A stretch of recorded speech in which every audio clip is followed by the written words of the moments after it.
After a difficult birth that nearly killed me, I woke to find Sebastian holding our daughter. His face was beaming with the joy of a new father. "Haley, you've worked so hard. I've already chosen a name for our daughter. We'll call her Sylvie. Sylvie Coleman." I stared at our daughter, whose features were an Aiton's match to his, and spoke calmly. "Sebastian, let's get a divorce." He looked up abruptly, his brow furrowed in confusion. "A divorce? Over a name?" "Yes, because of a name. I gave birth to this child, and you name her after her." "Sebastian, who are you trying to spite?" The name Sylvie Coleman on the birth certificate made my mind roar, and I couldn't stop trembling. Sebastian placed our daughter beside me, a helpless smile on his face. "Haley, from the day we got together, you knew she would always have a place in my heart. Why make a scene about it now? Alright, you're a mother now. Stop being so childish." "Okay." He brushed the sweat-dampened hair from my face and placed a gentle kiss on my cheek. He was so matter-of-fact that for a moment, I almost believed I was the one being unreasonable. Sebastian had a first love he could never forget, Faith. After they broke up, it took him years to move on. Before I married him, even his best friend warned me, Sebastian loves deeply. When Faith suddenly broke up with him and left, he never got over it. "You need to be sure about this." I was sure. I was confident that one day, I would replace Faith in his heart, but in the end, I lost. Looking up into Sebastian's handsome, expressive eyes, I repeated myself, "I want a divorce." A crack appeared in Sebastian's usually composed demeanor. He let out a light, impatient laugh. "How many times is this now? Haley, I'm tired. I don't want to spend every day placating you. Are you suffering from postpartum depression? We can see a therapist." Okay. He was convinced that my desire to leave him was a sign of mental illness. And why not? Sebastian was perfect in every way. Humble, gentle, mature, stable, witty, elegant. He was always kind and considerate to me,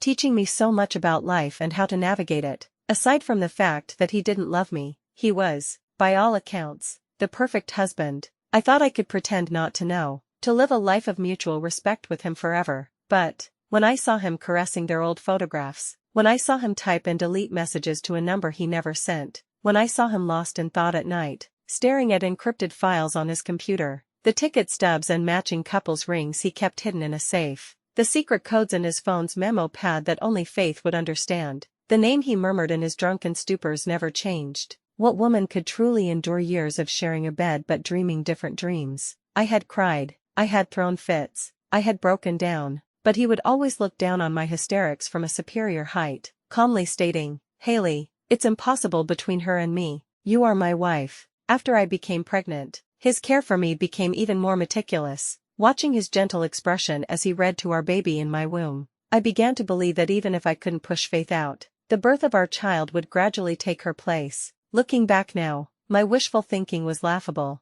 Just as I was about to speak again, there was a soft knock on the hospital room door. Faith entered, carrying a fruit basket, looking graceful in a white dress. Her smile was polite, but her gaze went past me to land on Sebastian. "Sebastian, I came to see the baby." She leaned in, observed for a moment, and then finally turned to me, her smile cloyingly sweet. "The baby is so cute, just like you. You know, we used to joke about who our future children would look like. I never thought." She paused, as if realizing her slip of the tongue, and waved her hands in a flurry. "I'm so sorry, Haley, I didn't mean it. It's just that seeing the baby brought back old memories." My clenched fists tightened, but I said nothing. Sebastian's brow furrowed slightly. He stood up and put a proprietary arm around my shoulder, his tone firm. "Faith, there's no need to bring up the past. Haley just gave birth and needs to rest." I was slightly taken aback, my lashes fluttering. The ice around my heart began to thaw. Perhaps Sebastian had truly decided to let go of the past, for the three of us to be a family. Faith's eyes reddened instantly. She stared at Sebastian, stunned. "I was being thoughtless. I'm just so happy for you, that you finally have a child of your own." "Sebastian, I know you're married. Do you really need to be so defensive with me?" "There's no need," Sebastian said, his voice tight. The hand on my shoulder was so firm it hurt. "My wife needs her rest. Please leave." He deliberately emphasized the word wife, as if warning her, and perhaps, reminding himself. His decisiveness stung Faith, and a tear finally fell. She pulled out a jade pendant from under her collar. The moment Sebastian saw it, his pupils contracted. I recognized that pendant. Every junior in the Coleman family had one, and they were never taken off. Only Sebastian's was ever missing. I had asked him about it once, but but he just said had lost it. It turned out he had given it to Faith. Faith took off the necklace, her voice choked with tears. When we broke up 5 years ago, I wronged you, but I had my reasons. Sebastian stared at the pendant, silent. The light in Faith's eyes dimmed. She bit her lip, her voice trembling. Sebastian, you said you would give this pendant to the person you loved most. It's not right for me to keep it for you anymore. Here. Faith placed the pendant on the table, covered her face, and ran out of the room. The door slammed shut, but the next second, Sebastian released my shoulder, snatched the pendant from the table, and rushed after her. Faith. His voice held an urgency he himself didn't seem to notice. Sebastian. My heart clenched. I called out to stop him. If you walk out that door today, we are getting a divorce. Think carefully. Sebastian hesitated for only a fraction of a second. Haley, I'm worried she'll do something rash. Stop being difficult. And with that, he was gone. Not looking back, the room fell silent, leaving only the sound of the baby's even breathing. I looked at the closed door. The warmth that had just begun to seep into my heart felt as though it had been plunged into ice, instantly frozen solid. I slowly lay back on the pillow, closing my eyes. A single tear traced a silent path down my temple. I picked up my phone and dialed a number. Hello, Mr. Davies. This is Haley Coleman. I need you to draft a divorce agreement for me. Sebastian did not come back. The next day, just as the prearranged postpartum care center came to pick up the baby and me, his call finally came. Haley, Faith deeply regrets how abruptly she left back then. She wants to make up for those past regrets. She wants me to be her boyfriend for 1 month, to walk with her through all the places we used to go, to put a proper end to our past. If I agree, she promises she will never disturb our lives again after this month. Okay, I understand, I answered calmly. Now it was Sebastian's turn to be stunned. Haley, aren't you angry? Would you refuse her if I was? I retorted sarcastically. You've already agreed, haven't you? Why bother asking me? Sebastian's voice was sheepish as he tried to explain. Haley, it's just pretend. After a month, I'll still be your husband, and Sylvie's father. Please don't overthink it. Faith is a good, self-respecting girl. She just wants closure for what happened back then. Nothing inappropriate will happen. I don't know what it was, but something in his words snapped my last nerve. I bit back a retort, my voice seething. Closure for her. What about my closure? Sebastian, this is the first time I've ever given birth. Not only is my husband not by my side, but he's off reminiscing with his ex-girlfriend. Don't you find that absurd? Sebastian sighed. Haley, the postpartum center I booked for you is top-notch. Besides, both our mothers are there. I'm not worried, but Faith, I'm afraid she'll do something stupid. Exhaustion washed over me. I had no energy left to argue. After a long silence, I said, Sebastian, in 1 month, when you come back, we're getting a divorce. Haley, I will not divorce you. Can't you just try to understand my position? Sebastian's voice finally laced with frustration. I just found out she had real reasons back then. Ultimately, I'm the one who owes her. I just want to fulfill her wish and end things for good. End things for good, or rekindle an old flame. I scoffed and hung up the phone, unwilling to let irrelevant people ruin my mood any longer. Faith's social media account was like a precise clock, updated daily without fail. The protagonists were always her and my husband. In one photo, she and Sebastian stood side by side in front of the university library. The caption read, "He said he used to wait for me under this tree after my classes." In a short video, they walked down a back alley, and she turned to the camera with a smile. It's still the same wonton stall. Do you remember how I always added 2 spoonfuls of vinegar? The camera panned to Sebastian, who was looking down, handing her a napkin, his expression a relaxed tenderness I had never seen. I scrolled through the screen, watching them retrace their steps through every corner of the city. The past I had never been a part of was being warmed again by their footprints. Every day, Sebastian would send me a message. Every word was a concerned inquiry, his tone so natural it was as if nothing had happened. I never replied to a single one. Instead, I quietly prepared for the division of assets and the custody battle for our child. I was no naive saint. Faith had handed me the evidence of Sebastian's infidelity on a silver platter. There was no reason for me not to use it. In 1 more month, this exhausting marriage would be over. My mother-in-law visited several times, relentlessly trying to persuade me. Haley, Sebastian must have his reasons. Give him another chance. He has feelings for you. I smiled. Mom, Faith is back. I'm getting a divorce to make way for her. My mother-in-law was indignant. This is absurd. Do you think just any stray can walk into the Coleman family? I only acknowledge you as my daughter-in-law. I don't know what kind of spell that little vixen has cast on him to make him lose his mind. At first, my own mother didn't understand why I was so insistent on a divorce. You're only 30, with a child, how will you manage? It's so unfair, why should you just give up? I reassured her with a smile. Don't worry, Mom, I have money and looks. My life will only be better after I leave him. The lawyer quickly drafted the divorce agreement and sent it to Sebastian. His call came almost immediately. Haley, what are you doing? I told you, I'm only with her for this last month. His voice sounded tired. You received the divorce papers, right? I'm asking for a 50-50 split of marital assets, and I get custody of our daughter. If there are no issues, just sign it. There was a long silence on the other end. Haley, stop this joke. I will never divorce you. We have a daughter now. Can't you think of her? I curled my lip in a sneer. It's precisely because I'm thinking of our daughter that I don't want her growing up with a hypocrite like you for a father. Haley, it's not like that. Back then, I truly wronged Faith. It's impossible for us now. You and our daughter are my responsibility. I just want to compensate her as much as I can. Sebastian explained hastily, his voice trembling. It's not what you think between us, Sebastian. I cut him off, weary. The truth is, you never loved me, did you? You married me because it was suitable, right? Haley, the explanation died in his throat. That's right, even to spare my feelings. Sebastian could never bring himself to say he loved me. All these years, I knew he didn't love me, but I kept comforting myself with self-delusion. His body was mine. If I was willing to wait, his heart would be mine eventually. I thought I was finally about to get there. The day I found out I was pregnant, he took me to a rooftop restaurant to celebrate. In the night breeze, a swarm of drones lit up, forming a beating heart. As he looked up, the lights coalesced into a picture of a happy family of 3. I giggled happily in his arms, and a drone hovered over, delivering a rose. Under the starry sky, Sebastian kissed my forehead. Haley, thank you. I will always be good to you. At that moment, I thought my wish had finally come true, that I had found happiness, completely ignoring the fact that Sebastian had never said he loved me. But this time, I refused to deceive myself any longer. You don't love me, Sebastian, I said, sparing him the trouble and giving him the answer. If you truly had me in your heart, you wouldn't have left me when I needed you most to retrace your past with another woman. Haley,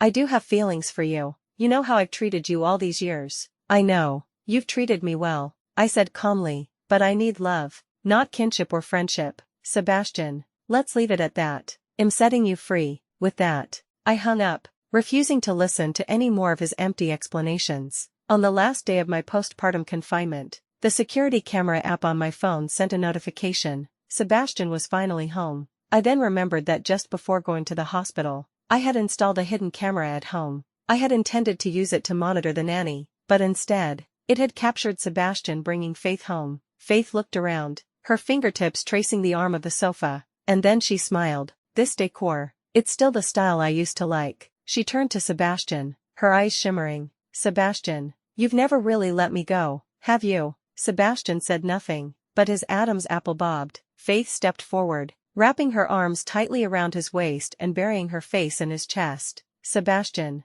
I know it was my fault for breaking up with you so suddenly, but I loved you too much. I was afraid you would break up with me if you found out I couldn't have children. The pain would have killed me. She looked up, her lips almost touching his neck. Now that you have a child, whether I can give you one or not doesn't matter as much. Can we start over? Sebastian's gaze fell on her upturned face, a flicker of a daze in his eyes. He raised his hand as if to comfort her, but it stopped midair. Finally, he just looked away, his voice muffled. Faith, don't be like this. I'm married. But Faith just cried in his arms, her tears like pearls. I don't care, Sebastian, you don't love her. The one you love is me. An ambiguous atmosphere filled the living room. Sebastian's silence was a clear sign of his struggle. I watched, frozen, as Faith wrapped her arms around his neck, stood on her tiptoes, and kissed him. Sebastian was stunned for a moment, then slowly closed his eyes. He instinctively pulled her closer, as if trying to melt her into his body, and responded with a fierce passion.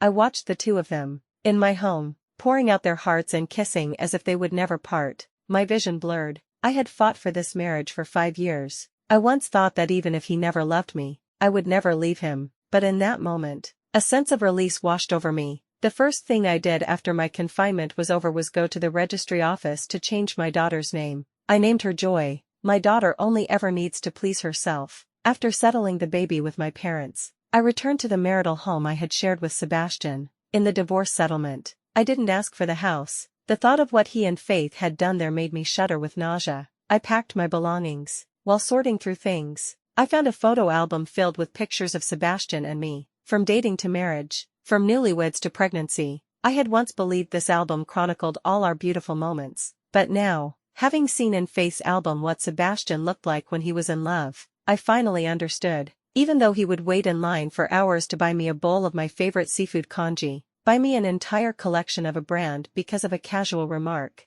or stay up all night to care for me when I was sick, none of it was love. From beginning to end, his eyes had never truly been on me. As I placed the last folded coat into my suitcase, I heard the sound of the electronic lock at the entrance. I paused and looked up, meeting Sebastian's gaze as he walked in. He clearly hadn't expected me to be there. The luggage bag in his hand dropped to the floor with a thud. His initial shock turned to delight. "Haley, you're back." His eyes swept over the open suitcase on the bed and the packed boxes next to it, and his smile froze. "What are you doing?" I zipped up the suitcase, my voice calm and steady. "I'm moving out. When you've signed the divorce papers, let me know, and we can finalize the proceedings. I won't let you leave." Sebastian rushed over and grabbed my wrist, his grip so tight it made me wince. "Hasn't a month been long enough for you to think? Is it because of the name? Or because I spent a month with Faith? Didn't I explain? It's really over between us. I'm completely over her this time. We didn't do anything."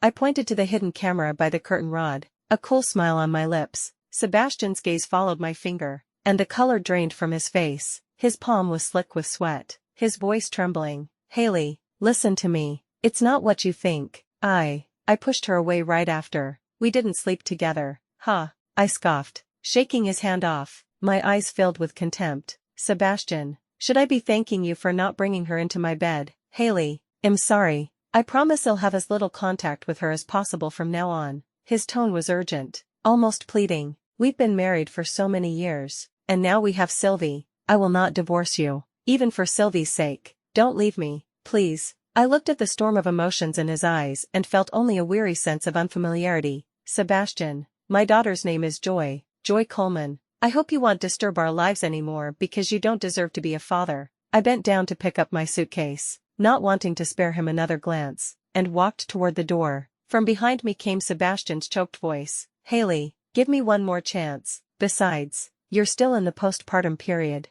A divorce isn't that easy." "I will not agree to a divorce." I looked at him, unfazed. "If you don't agree to a no-fault divorce, well, go to court. I don't even mind waiting out the 2-year separation period. And as you know, I'm still postpartum. You won't get custody of the child, so don't even try to fight me on it." "Sebastian, let's part amicably. This is the end." "Haley." I didn't look back. I gently closed the door, shutting the place I once called home, along with all the tangled past, behind me for good. The elevator doors opened, and I came face to face with Faith. She looked so at home that I couldn't hide my disgust. The high-end community had strict security. For her to be here meant Sebastian had already given her access. "Ms. Coleman," she said with a gentle, polite smile, her perfectly made-up face beaming. "Excuse me," I said coldly, not wanting to play games with her. I walked around her and into the elevator. "Can we talk?" she asked, holding the slowly closing doors. "I don't think we have anything to talk about.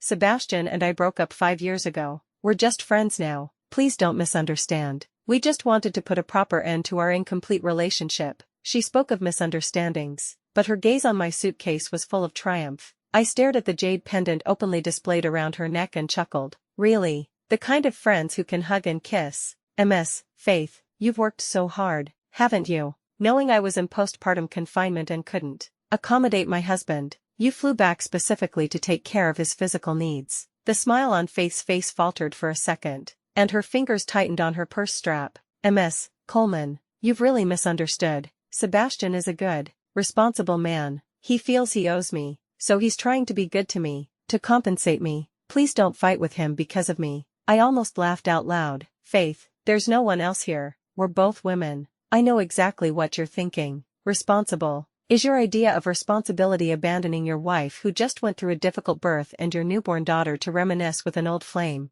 "I'm sorry." Faith's eyes reddened, and she bit her lip, looking wronged. "We were being thoughtless. We thought since Sebastian booked you into a luxury postpartum center, You would be getting the best care. Ms. Coleman, I know I have no right to say this, but Sebastian works very hard. You shouldn't make a fuss over these things. He hates it when women play games like running away from home. You're right. You have no right, I said coldly. Faith, you've won. Between you and me, Sebastian chose you. We're getting a divorce. Faith froze. Divorce. She tried to hide her excitement, feigning panic. Ms. Coleman, I really didn't mean for this to happen. I never wanted to destroy your marriage. I just couldn't bear to let Sebastian go. But how could I be worthy of him? I can't even give him a child, Faith said, lowering her head to wipe away tears. I was so disgusted I could feel my liver ache. I called her out. Faith, do you think everyone is an idiot? That no one can see your intentions? Don't you just think that now that Sebastian has a child, you can swoop in and be a stepmother for free? Let me tell you, forget it. My daughter has nothing to do with Sebastian. Faith looked at me, shocked, and whispered pitifully, I never wanted to fight you for the child. Ms. Coleman, how could you think that of me? Enough, I interrupted, disgusted. Are you addicted to this act? I moved to get past her into the elevator. I didn't even touch her, but she suddenly stumbled and fell to the ground. Ah, she screamed, clutching her chest, tears streaming down her face. Ms. Coleman, I know you don't like me being around Sebastian, but you can't just. Sebastian suddenly rushed out, helping her up and cradling her in his arms. Faith, are you okay? Sebastian, it hurts, Faith sobbed, burying her face in his chest. Sebastian. Ms. Coleman suddenly pushed me down, and she said I couldn't have children, so I was scheming to steal hers. Please, explain to her. I never thought that. Sebastian looked at me in disbelief, his eyes filled with disappointment. Haley, I thought you were a kind person. How could you bring up Faith's most painful subject? You've gone too far. I was so angry at being falsely accused that I gasped. Sebastian, I didn't. His expression hardened instantly. He held the sobbing Faith and his voice was colder than I had ever heard it. Haley, you are Mrs. Coleman. Why must you stoop to her level? Even after a month of turmoil had left me disheartened, his words still felt like a bucket of ice water over my head. I looked at him holding Faith, the protectiveness in his eyes so blatant that I couldn't be bothered to offer a single word of defense. Mrs. Coleman, I let out a soft laugh. Whoever wants the title can have it. Sebastian, since you think him that kind of person, let's just get a divorce. He looked up, his brow furrowed. Haley, are you sure? Yes, fine, as you wish. Well, get a divorce. The word divorce was what I wanted, but hearing it from his lips still felt like an icicle piercing my heart. I suddenly felt so tired. Tomorrow, 9 a.m., at the Civil Affairs Bureau. I've had enough of this loveless marriage. I can't stand another day. I turned to leave and heard Faith's innocent voice. Sebastian, is Ms. Coleman upset because of me? Maybe I should go. We shouldn't contact each other anymore. It's fine, Faith. It's just postpartum hormonal imbalance. She's depressed. Don't mind her. She loves me so much. She would never actually divorce me. It's just a game to get my attention. His words were filled with an arrogant certainty that I could never leave him. He was still the same confident man, but he no longer sparked anything in me. Without another thought, I grabbed my luggage and closed the elevator doors. The next morning, I arrived at the Civil Affairs Bureau 15 minutes early. I waited, but the appointed time came and went, and Sebastian never showed up. I called him. In the background, it sounded like an airport. Haley, there's an emergency at the branch office. I have to go on a business trip. I didn't know if it was a real business trip or if he was still with Faith, reminiscing, but I no longer cared. I just wanted the divorce finalized today. Sebastian, you broke your word. You said you would be here today. My voice was calm, but he remained silent. Do you really want a divorce? Haley, we've been married for 5 years. We've always gotten along so well. I was starting to fall in love with you. I don't agree to a divorce. After a long pause, he finally spoke, his voice unusually hoarse. The truth was, I could feel that he had been trying to be good to me over the years. Hearing the hurt in his voice, I felt a pang of sadness, but his next words hardened my heart. Haley, if you leave me, with a child, are you sure you'll be better off than you are now? What kind of life can you give my daughter? Be realistic. Love can't pay the bills. I graduated from a top university and had a respectable job. While my salary couldn't compare to his, I was more than capable of supporting my daughter and me independently. Sebastian, don't talk about feelings. And don't bring up our daughter. You don't have the right. I'm giving you 1 hour to get here and sign.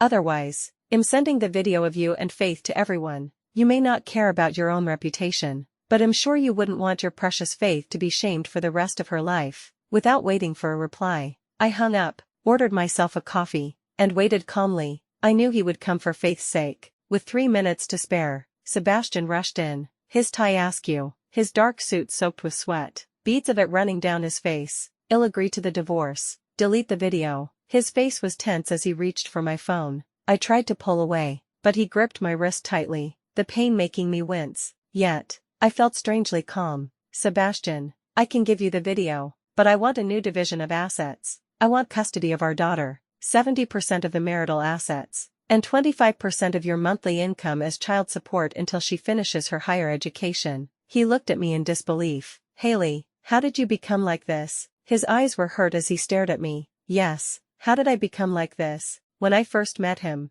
I was a fresh graduate, innocent and pure. He was the first man I had ever loved. I gave him my whole heart, my whole self. I knew he had a profound first love, but I naively believed that one day, my patience would pay off. Now, after hitting a brick wall, I finally understood the devastating power a first love holds over a man. I sighed, prying his fingers off one by one. "Sebastian, on our first birthday together, I waited at the restaurant until closing time. You said you had an emergency. I later found out Faith had a fever. On our wedding night, you didn't come home. The next day, you said the best man had dragged you out for drinks and you got drunk. I always knew the truth. You left me to go find Faith, who was drinking her sorrows away. My favorite restaurant was where you and Faith first fell in love. I've never been back since. You only had 3 years of memories with her, but I couldn't overwrite them in 5. Sebastian, I tried, but I'm 30 now. I don't want to be this humble anymore. In our 5 years of marriage, I had happy moments. When Sebastian showered someone with affection,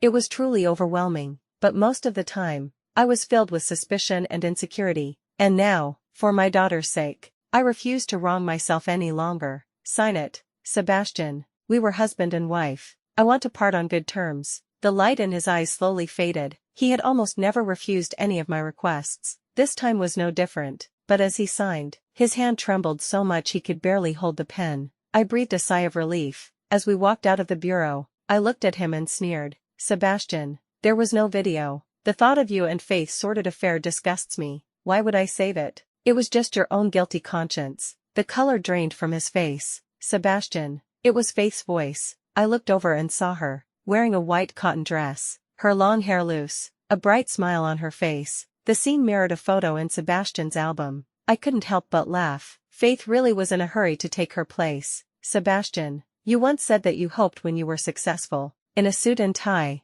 the girl you loved most from your school days would still be by your side. I'm here. So, will you marry me?" I didn't spare a glance for Sebastian's reaction as I got in my car and drove away. Whether they hugged, kissed, or cried in each other's arms was no longer my concern. At 30, I was finally starting a new life. In this new life, I had my parents, my daughter, a thriving career, and a few close friends. Maybe one day, a new love, but no more Sebastian. Sebastian's career had been very successful, so I received a substantial settlement from the divorce. Even if I spent it lavishly, it was enough for my daughter and me to live comfortably for the rest of our lives. I invested in commercial property for her and bought her funds and insurance. With 4 months of maternity leave left, I took my mother, a nanny, and my daughter to Sonia, where we rented a vacation villa. Without my in-laws' judgment, I could raise my child as I saw fit, and my mood was cheerful every day. My daughter was a good baby, easily switching between breastfeeding and the bottle, and happy to be held by anyone. This gave me a lot of time for myself. I started jogging along the coastline in the mornings and signed up for yoga and Pilates. My body bounced back quickly, and within 3 months, I was even more toned and radiant than before I was pregnant. I also set aside time to handle work matters. I was glad that no matter how much Sebastian tried to persuade me to quit and be a housewife, I had refused. Now, with several projects successfully completed, my boss promised me a promotion and a raise upon my return. I heard that Sebastian and Faith had gotten married. He was too embarrassed to have a big celebration, but Faith, insisting it was her first marriage, demanded a grand wedding. A mutual friend contacted me, indignant on my behalf. "Sebastian is being ridiculous. You've just divorced. You're not even off maternity leave, and he's already rushing to remarry. All of us friends have agreed. No one is going to the wedding." I was calm about it. He had waited 5 years for Faith, It was only natural for him to be impatient now that his wish had come true. Don't do that. You should all go and show your support. And bring a gift from me, my friend burst out laughing. After a moment, she sighed. Haley, you used to be so bright and sunny, but all these years with him, we all felt your smiles were becoming more and more forced. It's so good, leaving a bad marriage. You've been reborn. The night before Sebastian's wedding, I received a call from him. I had considered blocking him after the divorce but decided against it because of the child support. I thought he was calling to brag about finally being with the love of his life. Instead, he sounded drunk, slurring my name. Haley, Haley, I thought I would be happy marrying Faith, but why do I feel so empty now? And all I can think about is you. I regret it. Haley, I think I fell in love with you a long time ago. I was just too stupid to realize it. Can we go back? I promise I'll be devoted to you from now on. Just say the word, and I'll cancel the wedding tomorrow. His words made me laugh. Sebastian, isn't that the same thing you said to Faith the day before you married me? He was speechless. I hung up, set his number to do not disturb, and went to sleep. Sebastian's wedding was the talk of our social circle, not because of how grand it was, but because Faith's former sugar daddy showed up with the child she had borne him and caused a massive scene. It turned out Faith hadn't broken up with Sebastian because she was infertile, but because she had gotten pregnant and didn't know if the baby was her boyfriend's or her sugar daddy's. She decided to break up with Sebastian first, have the baby, and then do a paternity test. If the child was the sugar daddy's, she would be set for life. If not, she was confident that Sebastian, who loved her so much, would forgive her if she returned with a child. 9 months later, she gave birth, and the child was indeed the sugar daddy's. She quickly secured her position, ousting the original wife, but a few years of good living later, her old, ugly benefactor went bankrupt and fell into massive debt. Their property was foreclosed, and the three of them were forced to live in a rented room in a basement. Faith couldn't stand such hardship, especially when she saw that the ex-boyfriend she had abandoned was now successful, so she left her husband and child, repackaging herself as the deeply devoted lover who had been forced to leave due to heartbreaking circumstances. Her ex-husband somehow found out about her remarriage and showed up at the wedding with their 4-year-old son, exposing her ugly past. The two of them got into a physical fight in front of everyone, and the scene was incredibly ugly. The wedding, of course, was called off. Sebastian stared, dumbfounded, as his new wife brawled with her ex-husband. The gentle, understanding white moonlight of his dreams was now screaming obscenities in public, completely devoid of grace. The shock was too much for Sebastian's mother. She had a stroke on the spot and was rushed to the hospital. 2 days later, Sebastian contacted me. His voice was defeated, thick with tears. Haley, can you bring our daughter to see me? My mom is not going to make it. The doctor said she only has a couple of days. She wants to see her granddaughter one last time. I didn't refuse. I couldn't. After all, in our 5 years of marriage, his mother had always been good to me. I was willing to fulfill her last wish. When I arrived at the hospital, she could no longer speak. She just held my hand and my daughter's hand, her eyes streaming with tears.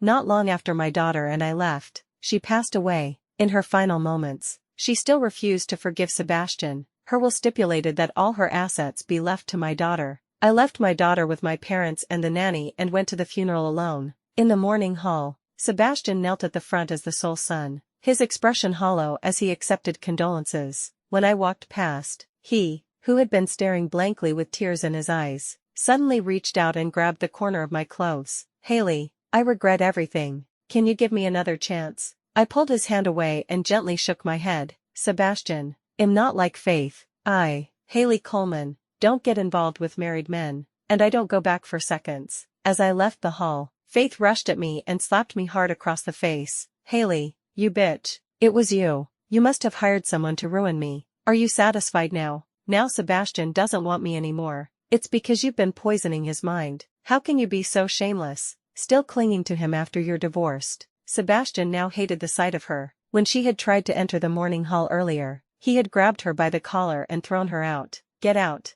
My mother doesn't want to see you. Of course, I wasn't going to take that slap lying down. I immediately raised my hands and slapped her back, twice. Satisfied? How could I be satisfied? The one who should be dead isn't his mother. It's you two dogs. You'd better go beg for his forgiveness, so people like you don't get released back into the dating pool to harm others. Faith had been a thorn in my side for years, constantly posting ambiguous things on social media to toy with Sebastian's heart. Her omnipresence had given me sleepless nights. Now it was her turn to toss and turn over a man. It was her just deserts. Knowing Sebastian, Faith's very existence was a constant reminder of his foolishness. He would probably never forgive her. Later, Sebastian came to see our daughter. He was unshaven, with dark circles under his eyes. His once well-fitting suit was now a size too big, and he had lost all of his former confident air. He looked defeated and pathetic. After the public humiliation at his wedding and his mother's death, he lost interest in work and lost several major projects. His superiors no longer valued him,